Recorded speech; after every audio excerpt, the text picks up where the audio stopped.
Ayun guys, may nakita ting isda guys, ang laki oh. Ayan oh. Malaki to, kuha na to, ulam na to. Whoop. Ay ko.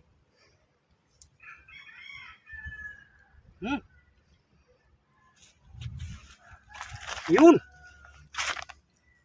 Ang laki ng isda oh. Okay ba to? Sayang guys, oh, laki. Sayang, mabaho na. Pagkain natin ito sa aso na lang.